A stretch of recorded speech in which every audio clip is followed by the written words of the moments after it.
Hi, this is Clay Richardson, Chief Accelerator with Digital FastForward and your Innovation Leadership Coach.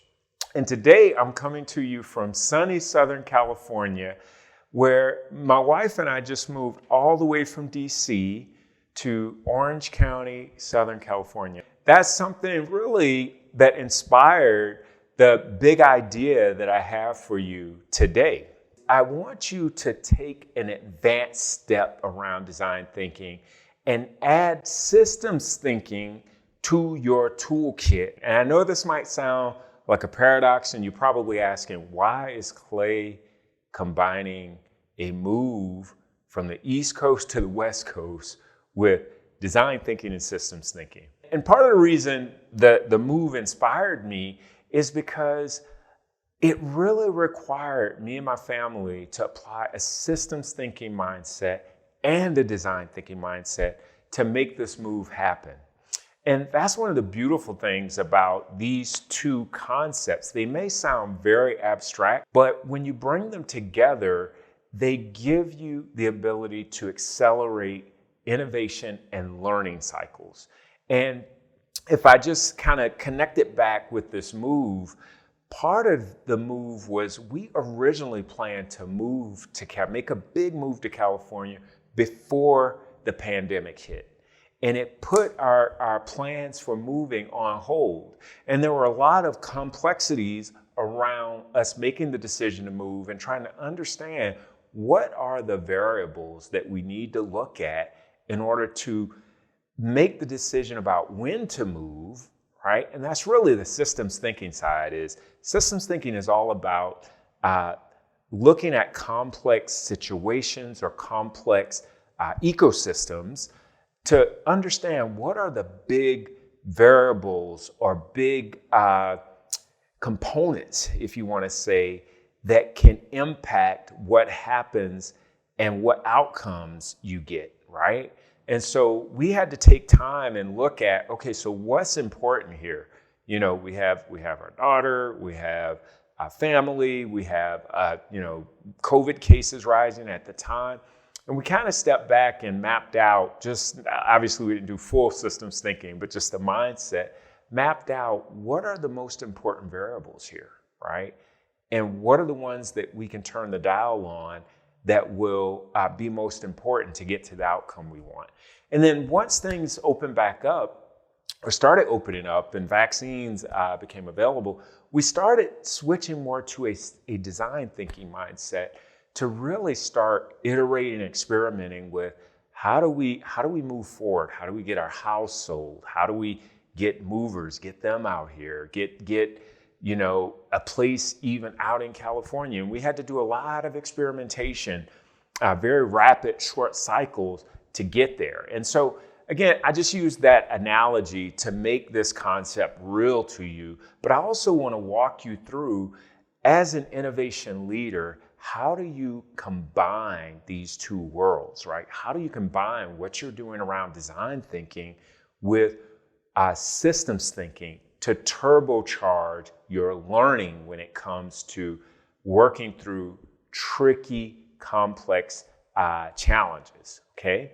And so the three steps I want to walk you through focus on how do you start with systems thinking and then go down and get into design thinking. And I got introduced to systems thinking when I was at Forrester. A lot of things I got introduced to during my tenure there. But I had a chance to interview and do some research with a medical researcher down in Asia Pacific. And he was studying how systems thinking can be used to solve what's known as wicked problems in the medical system, right? And so looking at how do you get to better medical outcomes when it comes to disease management. Sometimes when you go into an environment from a disease management perspective, there is no ready solution, and there's no way to really just start randomly experimenting. So what he shared is design thinking was not readily a option to apply because they needed to just understand the system and why things operated the way they did. And so they used systems thinking to begin mapping all of the variables that drive the outcomes when it comes to disease management. And that was a really cool project to work through because I hadn't seen systems thinking before. I'd been doing a lot of research on design thinking, but it really sparked this idea in my head that, whoa, you could actually apply systems thinking at the beginning of trying to break down a very difficult challenge. And so there's a lot of really good books on systems thinking. Probably the best book out there that I've read anyway is Peter Senge's The Fifth Discipline. It changed my whole world in terms of how I thought about systems thinking, or it changed my perception of systems thinking from less of a methodology and, this abstract concept to more of a philosophy around learning organizations. And that's the key here. When you hear systems thinking, it sounds like technical jargon, but what you want to translate that to is learning.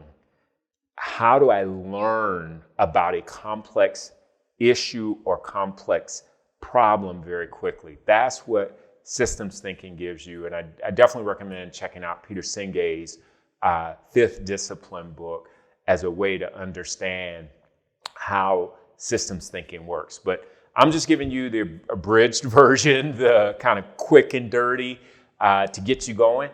In terms of combining design thinking and systems thinking, the first thing you want to do is you got to first start with mapping the problem space, right?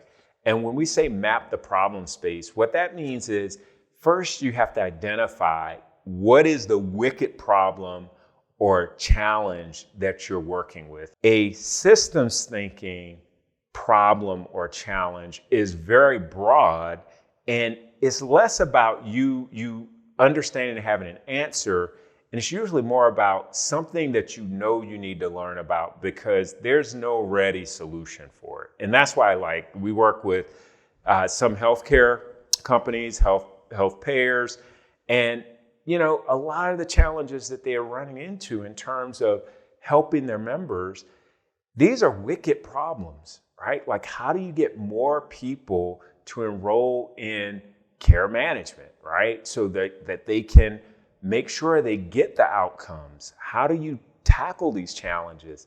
Every industry has these wicked problems where before you start running design thinking experiments, you want to first focus on mapping the problem space. And so just stepping back, if it's a problem where you're just like, well, we don't have a solution to it, and it's very complex and complicated, there are a lot of variables, take time to first map the problem space. And in systems thinking, when we map the problem space, what we're focused on is identifying those key variables that drive the outcomes and what are the relationships between those variables, right? How does one variable impact the other, okay? How does a variable reinforce another variable? If we stick with healthcare for a minute and look at care management, there's different variables that impact outcomes for a patient, right? With care management, remember, with care management. So we can start mapping and saying, okay, well, we know the information provided to patients on the benefits of care management can have an impact on the outcome, okay? It can also be the actual treatment that the person or the member is having can have an impact. It could be the doctor's perception of care management and what the payer can provide could impact the outcome. So you start looking at these different variables and starting to say, well, what's the relationship between them?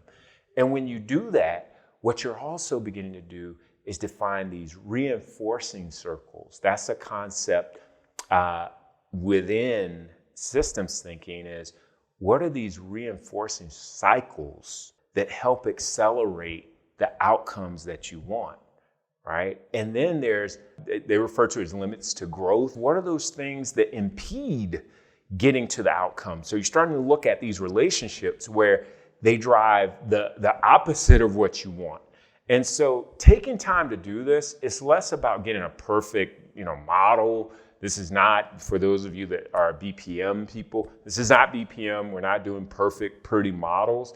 This is messy, and it's more about learning and understanding those relationships. And even more importantly, it's about uncovering your assumptions about what drives the outcome. The second step in connecting these two worlds is identify the learning variables. This is critical because when we're looking at a wicked problem and we're trying to learn about it, you have to scope where the learning needs to happen. If you focus on the whole problem space, you could just be chasing your tail, right? And so what you want to do after you've mapped the problem space, you want to zero in on, well, what is a particular area in this problem space I want to learn about that I think if I learn about it and understand the relationships and what's driving it and really dig into it, that I could actually potentially improve some outcomes, right? You may be mapping everything, but when you're starting to combine it with design thinking, you're beginning to zero in on those variables and relationships that you want to learn about.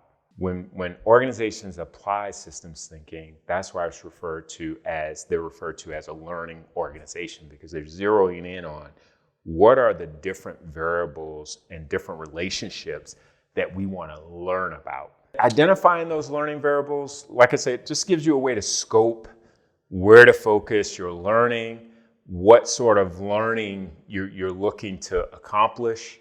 In the care management example that we were using earlier, we may look at it and say, you know what, we want to zero in on learning more about the relationship that the doctor has with the patient and their perception of, meaning the doctor's perception of the care management provided by the payer.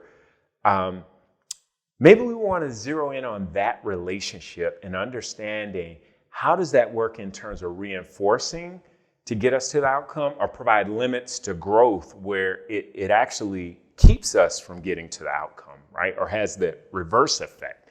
And so just using that example, we would scope that as our learning variables in our learning space, okay? Once we have that, the next piece is where we start to get into design thinking. And that's where we begin to run learning experiments. And so from the identified learning variables, we're able to define our how might we's, right? How might we improve the relationship between the doctor and patient when it comes to care management so that we drive better outcomes for the patient, something like that, right? But we can identify out of this learning variables, we're able to set up some pretty cool how might we's from a design thinking perspective and start to run experiments to learn quickly. And this is, you see the theme, all three of these steps are about learning. And ultimately what you're trying to do is accelerate this learning loop. So you learn more and more about the system, and you're able to drive to better outcomes because you're learning the different pieces over time. And so with the experiments, you want these to be very quick, short experiments. So 2 to 4 week experiment to say, okay, we're going to explore this problem space. In a lot of cases, it's very helpful to use design sprints, running quick sprints to learn, but you're still connecting it back to the bigger model. So you're coming back and saying, okay, this is what we're able to learn in terms of how this part of the system actually impacts the outcomes, okay? And so we're able to keep running these cycles until we're able to have a good understanding of what drives the outcomes that we want. In every industry, you can go through this activity and I strongly recommend if you're an innovation leader, if you're an executive in a company, in an organization, you want to be identifying what are your top 2 or 3 wicked problems that you need to apply systems thinking to. That's a general thing you should be keeping in the back of your mind, or at least on your radar. And then start to bring that down to design thinking and experimentation. And so that's what I wanted to give you today. Again, inspired by my move out to Cali. It definitely felt like it took 2 different mindsets. That got us here. And I've seen this work with other organizations, particularly in healthcare and financial services. Those industries and manufacturing those industries deal with wicked problems all the time. That's a constant theme. The world is always changing in these industries, right? And really across all industries now that we're full on, going into post-COVID, it's changing rapidly. We had to go through last year, think about industries and how do you social distance, remote work, and all of this. Now we're going to go through the opposite of that, right? How do I open up quickly? How do I take advantage of the new opportunities that are now available? And so you want to be using these tools and definitely combining design thinking with systems thinking to think through some of these complex issues. Developing a plan to sustain innovation will be critical to lock in key gains you've realized during the pandemic and really expanding those, growing beyond those. You can build momentum for innovation when you combine these 2 concepts. And that's what I love about this, is these concepts sound very abstract, very vague, but when you really combine them, it gives you a clear way to execute and build that momentum. And so it gives you confidence that you have a way to get started and build momentum to get to the outcomes that you want. If you aren't already using systems thinking as part of your design thinking program, I want you to start reading up on systems thinking, okay? Again, I gave you the crash course, but I want you to pick up Peter Senge's book and start reading it. Once you get into it, you realize, wow, this is actually a very different way to approach learning, and having that as a standard way that you problem solve in addition to design thinking. And so that's all I have for you. And again, I'm so happy to be out in Cali. We'll see how everything is once the taxes hit. I think that's what everybody kind of complains about or says to me, like, oh my God, you're going to be paying so much taxes. In my mind, I'm thinking I can go to the beach and I can have some nice margaritas on the beach. So if I can do those 2 things, I'm good, right? And so I'm willing to pay taxes. Talk to me next year, tax time, and I'll let you know if I change my mind. And so this is Clay Richardson, your innovation leadership coach and Chief Accelerator of Digital FastForward, and hope you enjoy the rest of the spring and headed into the summer. Have a great day.